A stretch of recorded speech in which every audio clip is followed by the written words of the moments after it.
자, 장가희 기자 한번 국민의힘 얘기도 한번 이어가도록 하겠습니다. 어제 저희가 속보로 한번 전해드린 바 있는데 대통령실 출신 인사들과 윤 대통령 측근으로 분류되는 의원들 공천 한번 정리 좀 해볼까요? 네, 어제 국민의힘에서 이원모 전 대통령실 비서관을 용인갑에 전략 공천을 했습니다.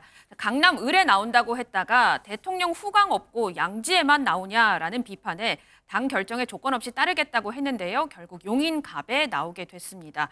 용인갑은요, 최근 세 차례 총선에서 여당이 당선된 수도권 내 여당 양지입니다. 또 여기에 개혁신당 양향자 원내대표가 일찌감치 출마 선언을 한 곳이기도 합니다. 그리고 주진우 법률비서관 역시 일찍 부산 해운대갑에 단수공천 받았고요. 조지현 행정관 경북 경산에 단수공천 받았는데요.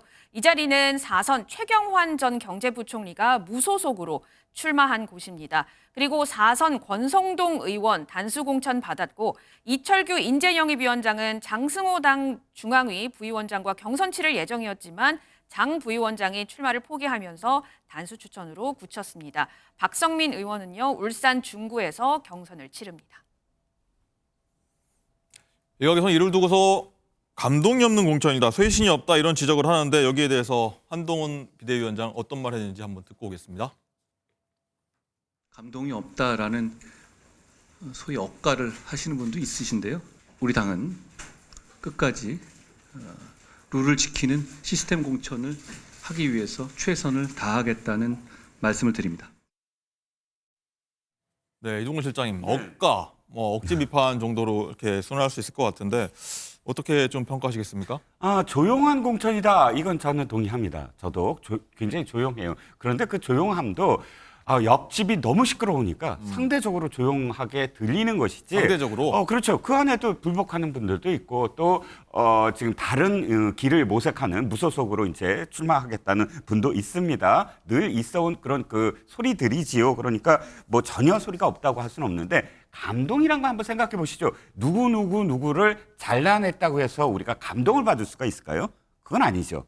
예를 들어서 그걸 쇄신이라고 한다고 하더라도 특정 어떤 정파나 특정 사람들을 잘라내는 것은 아이고 아픈 곳을 이렇게 도려내는구나 하는 정도의 어떤 생각입니다. 저는 감동은 어디서 받을 수 있냐면 전혀 생각지도 못한 그러나 정말 스토리가 있는 그런 사람들을 공천할 때 저는 감동을 받을 수 있다고 생각을 하거든요. 그런 사람들이 없는 거 맞습니다. 그런데 또 그런 분들은 대개 비례 공천으로 나타나요. 한나라당 계열 정당이 잘했던 게 비례 1번으로 생각지도 못한 그러나 박수를 받을 수 있는 분들을 했어요. 옛날에 강명순 의원이라고 있었습니다. 빈민 활동의 데모였어요. 네. 그야말로 재정국원과 함께 두 사람이 이 진보 계열에서는 가장 존경받는 분 중에 한 분이었는데 이 뜻밖의 한나라당이 1번으로 강명순 후보를 지명함으로써 민주당이 그때 엄청나게 이거 우리가 잘못했다. 저분은 우리가 모셨어야 됐는데 이런 경우가 있었어요. 또 이자스민 의원도 마찬가지입니다. 그 다문화 가정의 어떤 상징이었고 예. 그것을 이제 이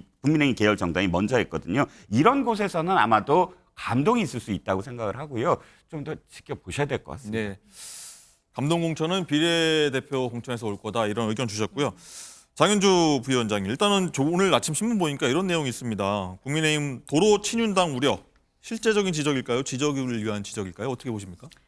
글쎄요, 분명히 이제 나름대로의 근거는 있는 지적이라고 보이는데요. 그렇다고 하더라도 국민의힘의 공천 과정이 다 끝난 것은 아니니까 지금으로서는 뭐 확실하게 판단하기는 어려울 것 같습니다. 공천 과정을 또 끝까지 보고 과연 이제 친윤들이 공천을 얼만큼 받게 되는지, 또 이른바 이제 용회관이라고 하는 이제 용산 출신들 그리고 윤석열 대통령과 가까우신 분들이 과연 결과적으로 공천을 얼마나 받게 되는지 이런 부분까지도 다 결과가 난 후에 좀 더 그 결론을 내릴 수 있다라는 생각은 드는데요. 지금까지 나오는 바로도 이제 이른바 친윤이라고 할 수 있는 의원들 그리고 대통령실 출신의 어떤 인사들이 공천을 받거나 또는 뭐 경선 과정에 붙여지는 모습들을 이제 보면서 결국에는 국민의힘도 내부적으로 우려했던 또 어떤 친윤 공천 또는 뭐 용상 공천 이런 부분들이 현실화되는 것은 아니겠느냐라는 지적들도 분명히 나오는 것 같습니다. 그러나 저는 뭐 친윤 공천, 용상 공천 이런 부분들은 결과를 끝까지 봐야 되는 것은 것은 분명하기 때문에 예. 아직은 속단하기는 이르다고 생각이 들고요. 그것보다 더 중요한 것은 지금 너무 지나치게 조용한 공천을 가다 보니까 이른바 현역 불패 아니냐라는 말이 나오는 것, 그게 더 훨씬 큰 문제라고 생각이 듭니다. 그렇다면 결국 국민들 보시기에는 국민의힘의 공천에는 혁신이 빠진 것으로 보일 수 있기 때문입니다. 결국 현역 물갈이에 대한 어떤 국민들의 눈높이 또 국민들의 요구는 언제나 있어 왔다라고 볼 수 있을 텐데 국민의힘이 상대적으로 현역들의 자리를 보장해주는 모습들을 계속해서 보이게 된다라고 한다면 국민들의 입장에서는 과연 국민의힘이 이야기하고 했던 혁신과 쇄신이라는 부분들이 과연 공천에서 나타날 수 있을까에 대해서 우려, 의문 네. 있을 수 있다라는 생각이 들기 때문인데요. 뭐 감동 뭐 이런 것도 좋겠지만 결국에는 조용한 공천이 관가하고 있는 혁신이 없다라는 부분에 대해서 국민의힘이 다시 한번 좀 되짚어 봐야 되는 부분이 아닌가 이렇게 생각합니다. 네. 국민의힘도 이제 민주당 공천 파동이 더 이상 남의 얘기가 아닐 거라 뭐 이런 얘기 계속 나오고 있는데 장가 기자, 일단은 이탈하는 의원이 조금씩 나오고 있습니다. 국민의힘에서도. 네, 그렇습니다. 현역 의원들이 좀 무난하게 공천을 받으면서 민주당과는 그래도 조금 차별이 있는 상황이긴 한데요. 4선의 홍문표 의원 같은 경우에는 탈당 후 무소속 출마를 지금 강력히 검토하고 있습니다. 원래 경선을 치를 예정이었는데 공관위에서 동일 지역 3선 이상 낙선한 데에 대해서 이 감점하는 부분이 좀 불공정하다. 그리고 경선 대상인 강승규 전 대통령 시민사회 수석에 대한 검증을 요구하면서 불만을 제기했고요. 경선을 치르지 않겠다고 했습니다. 이로써 국민의힘 지역구 현역 의원이 무소속 출마 의사를 언급한 건 이번이 처음입니다. 예. 자, 홍문표 의원이 무소속 출마를 하게 되면 이 지역구 충남 예산 홍성은 국민의힘 그리고 민주당 무소속 이렇게 3파전이 될 전망인데요. 그러니까 이렇게 되니까 장동혁 사무총장이 조금 전에 이런 얘기를 했습니다. 자, 이런저런 고민이 있으시겠지만 당을 위해서 함께 해달라. 그러니까 국민의힘이 이 현역 의원이 무소속 출마를 만류하는 건 이 보수표가 좀 분산되는 것을 막기 위한 것으로 보여지고 있습니다. 그런데요, 이 홍문표 의원 지역구에 나가는 강승규 후보는 홍문표 의원이 불출마한다고 말을 했거든요. 말이 좀 다릅니다. 목소리 들어보시죠. 지금 만약에 무소속 출마를 한다면 이번 공천 과정에서 지역구 현역 의원이 무소속 출마 의사 언급한 게 이번이 처음인데, 근데 이게 사실이 아니라는 말씀이세요? 예, 어제 제가 기사 이후에 예. 제가 주변 분들로부터 들었는데요. 와전됐다고 합니다. 네. 혹시 불출마하십니다. 예, 그러면 경선 포기 이후에 직접 좀 만나 보셨습니까? 직감적으로 뵀습니다. 행사장에서도 뵀었고요. 직감적으로 홍문표 의원님 주변 분들과도 좀 얘기를 나눴고요. 예. 불출마하십니다. 어제 인터뷰를 봤을 때 홍문표 의원이 직접 무소속 출마하겠다 이런 얘기를 했는데 강승규 후보는 불출마한다고 들었다 이런 얘기입니다. 이종훈 실장님 어떻게 네. 봐야 될까요? 그 자체로 일단 이 상황 자체가 국민의힘으로서는 좀 타격이 있지 않을까 싶은데. 그렇죠. 일단 강승규 후보 입장에서는 발등불이 떨어졌습니다.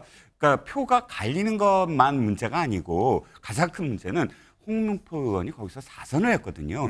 조직이 어마어마합니다. 지금 완전히 굳어진 조직인데 홍문표 의원이 그 조직을 승계를 해줘야 돼요. 강승규 후보에게. 근데 아니요. 내가 나갈 거야 하고 무소속으로 출마를 한다고 한다면 그 조직을 강승규 후보가 지금 갑자기 만들어야 되는데 쉽지 않거든요. 강승규 후보 입장에서는 직간접적으로 뵀습니다가 아니라 진짜 만나 뵈서 이 설득을 하고 또 머리를 조아려서 어찌됐든 불출마를 권유를 해야 됩니다. 그리고 네. 호소를 해야 되고요. 그러니까 불출마와 관련된 강승규 의원 후보의 발언은 좀 바람에 불과하고 이 문제는 지도부가 더 적극적으로 나서야 된다. 4선 정도 한 홍문표 의원이라면 당대표, 사무총장만이 아니라 당대표가 직접 어떤 부분에서 어떠하게 좀 이렇게 그 요구를 좀 들어달라라고 진솔하게 이렇게 설득을 하지 아니하면 홍문표 의원은 아마도 나갈 것이고 나가게 된다면 그야말로 강승규 후보가 불리할 가능성이 큽니다. 중재해야 된다 이런 의견이십니다. 자, 이고은 변호사님 그리고 이번 총선 최대 격전지 빅매치라고 하는 곳이 인천 계양을 아니겠습니까? 네. 명륜대전인데 여기 어제 예상 밖의 인물이 모습을 좀 드러냈어요. 네, 그렇습니다. 어제죠. 이 원희룡 전 장관과 이 해당 지역구의 지원 유세를 함께 간 인물, 국민의힘 인요한 전 혁신위원장이었습니다. 시종이 원 전 장관의 옆을 지키면서 주변 시민들의 지지를 호소하기도 했고요. 또 이 자리에서는 이 인천 토박이로서 후원회장을 맡았던 이천수 국가대표 이천수 씨도 함께 동참해서 힘을 보탰습니다. 사실 인요한 전 혁신위원장 같은 경우에는요, 그동안 당내에서 현장 유세에 도움 요청을 많이 받았는데 그간은 계속 거절해왔다고 합니다. 그런데 이번에 처음 어떤 특정 후보를 지지하기 위해서 지원 유세에 나선 것은 이번이 처음입니다. 네. 세 사람 좀 이색적인 조합이다 이런 얘기들도 나오는데 한번 영상으로 만나고 오시죠. 왜? 제가 어려울 때, 힘들 때 원장관님께서 오셔가지고 험지에 가겠다, 희생하겠다. 그 희생은 보답을 해야 되고 보상을 해야 됩니다. 그래서 간절히 제가 인천 시민들한테 부탁합니다. 우리 원장관을 잘 키웁시다. 그리고 여기 제가 집이 호남이고 전라도 순천인데 전라도 말로 그냥 확 밀어줘버려. 그랬으면 쓰겠네. 남은 40일 넘은 기간 열심히 한다면 아마 좋은 결과가 있을 거라고 생각하고 낮은 자세로 후보님 모시고 동네 방방곡곡 열심히 뛰겠습니다. 네, 장윤주 부의원님, 보셨는데 어떻게 보면은 원희룡 장관한테는 날개가 될 수도 있고 뭐 인지도 있는 분들이 많이 도와주고 있으니까 뭐 상대당 입장에서는 어떻게 이재명 대표가 좀 위기를 좀 느껴야 된다, 좀 불안하다 이렇게 좀 봐야 될까 어떨까요? 글쎄요, 뭐 불안하다기보다는요. 네. 뭐 이재명 대표뿐만 아니라 민주당 내에 있는 모든 구성원들 이번 총선 다 절박하거든요. 절박하지 않은 지역구가 없습니다. 그런 의미에서 당연히 열심히 하는 자세로, 낮은 자세로 또 임하고 있다라고 말씀드려야 될 것 같고요.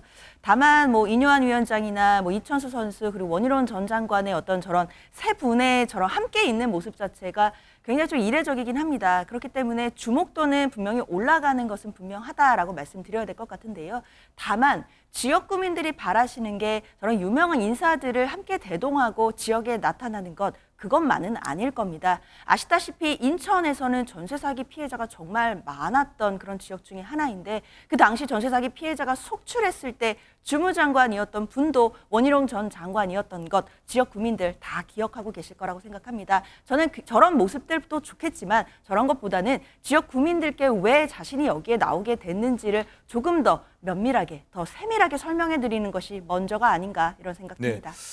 이종훈 실장님, 인요한 전 위원장이 어떻게 보면은 첫 공식 행동 아닌가 싶기도 한데, 그렇죠. 그런데 일단은 당에서는 어떻게 좀 당에 좀 돕고 싶다고 한다 이런 네네. 얘기를 했는데 뭐 선대위원장이랄까요? 뭐 어떤 역할을 좀 맡을 수 있을까요? 선대위원장도 권하고 있는 걸로 알고 있는데 고사하고 있다고 합니다. 현재까지니까 앞으로 어떻게 될지는 모르지만 그런데 지금 인천 계양을에 간 행보를 보면 아마도 개별적 인연이 있는 그런 후보들을 찾아가거나 또는 특히나 이제 호남 지역에 출마한 정운천 의원 또 이정현 의원 같은 경우 호남에서 상당히 오랫동안 지금 활동을 하고 있는 두 사람이니까 또 이 인요한 위원장 호남 사투리가 또 걸쭉하잖아요. 네. 굉장히 친근하고 붙임성 순천. 있고 그렇죠. 그래서 아마 호남 유권자들이 많은 지역들에는 어느 정도 또 소구력이 있을 것 같아요. 네. 그래서 개별적으로 아마 지금은 이렇게 이 지원을 하는 그런 상황으로 계속 이어질 것 같습니다.